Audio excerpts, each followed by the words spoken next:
Hey folks, how's it going? This is Iron Seagull here, and there's a couple different things I want to discuss today.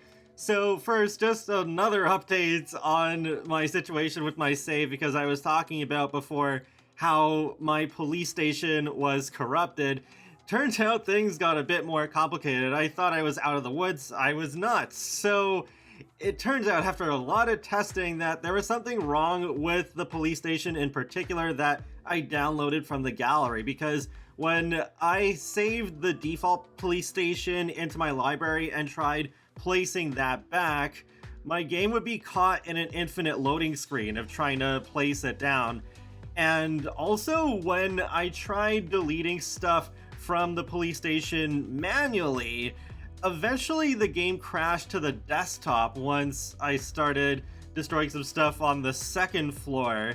So I had to just completely bulldoze the lot using the bulldoze button, and then I managed to place the default police station back. So I rarely play with the detective active career, so this particular problem I might have had long before For Rent was even a thing. But it's good to know if you have issues loading one particular lot and not necessarily a residential rental, but literally any lot in the game, then if you download it from the gallery, try bulldozing it and put it back to its default state and see if there's still issues. I went back and forth from the police station to home about a dozen times in between sessions of Splatoon 3, so yeah, the default police station is still fine. I think there may be an issue with downloading lots from the gallery that have a ton of items, because I tried downloading a 9-bedroom castle using the new kit from the gallery, but I couldn't see it because the game crashed to the desktop before it could load it in. I almost wonder if we have to start treating the game like as if there's an invisible version of the fire meter from The Sims busting out, because I remember playing that game on the GameCube and there was that fire meter, and if you maxed it out, then a fire would start if you placed too many objects, so that you would stay under that limit for performance reasons. The main topic I wanted to talk about today, though, is regarding Project Rene, because Grant Rodiak, also known as SimGuru Grant, has left EA.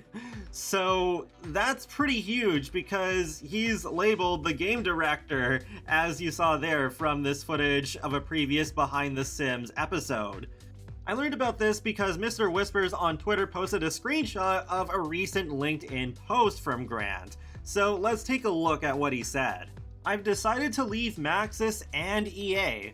There's always another milestone to hit, a feature you want to deliver to players, coworkers you can't imagine not working with, a recession, my kids who need to eat.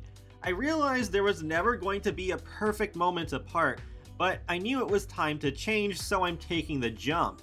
There are so many cool things happening in games right now. AI, and just to clarify, I don't think he means AI generated art, but rather like AI that controls computer players and games and that sort of stuff. New social experiences, UGC, user generated content, amazing narrative, and frankly, I think there is so much we can still do with simulation.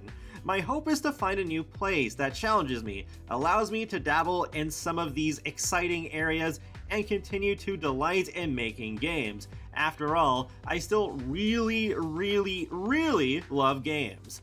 The job search is on. If you know a team that needs a producer / game director type product nerd, I'd love to hear from you. It's a tough market and we can all use the help. Thank you to Maxis for the career, letting me do so many different things, promoting me into incredible leadership roles, and for letting me work with so many people I'll miss terribly." This is just so shocking to me, because I can definitely understand what he was saying about just like not being able to find the right time to leave a job so easily, especially after you've been with that company for so long.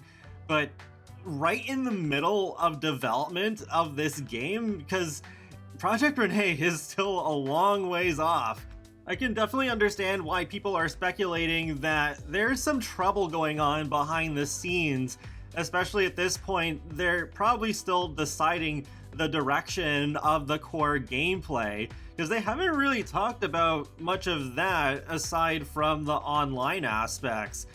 Grant got a lot of hate back when he was active on Twitter. He tends to be pretty blunt, which resulted in some snarky and rude replies to Simmers. He also seemed to not favor family gameplay, which is what many people wanted at the time. This is speculation, of course, but to leave EA with no job lined up, especially with his former high position and many years of experience, something seems fishy to me. It is the beginning of a new year, so that could be part of it, the whole new year, new me, and so on and so forth, but I can't help but wonder if he doesn't like the direction the game is going. That could be good or bad depending on how you look at it, but their director leaving could really shake up the development of the next generation of The Sims, or at least that's how SimGuru Lindsay put it. Hopefully, they have a good successor lined up, or will hire one soon if they don't already have another director. I'm not trying to fearmonger or spread panic or anything of the sort, but this news does have me concerned. We don't know much about what Project Rene is going to be, so Grant's departure looks like potentially bad timing. Just because we don't know a lot about Project Rene, though, doesn't necessarily mean that it's going to be a bad game, because I've seen cases of both, like with Excitebot's Trick Racing on the Wii. That game was barely advertised. I think it was only announced about a month before it released, and I ended up loving the game. I think that is one of the most underrated games I've ever played.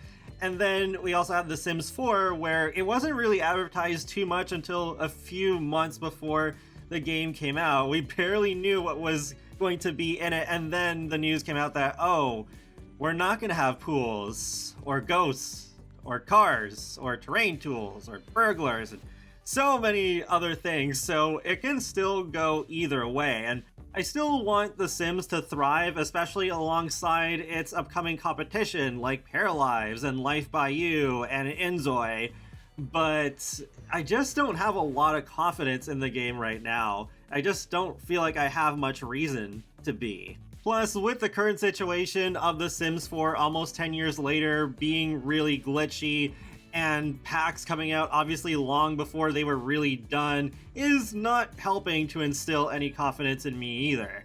Hopefully it won't be much longer before we learn more about Project Rene. At the moment, they're just limiting these info drops to episodes of Behind the Sims, so hopefully it won't be much longer before we get another one. We didn't have a big one to end off the previous year, like when we had that Behind the Sims Summit in 2022 that was actually the initial announcement of Project Rene.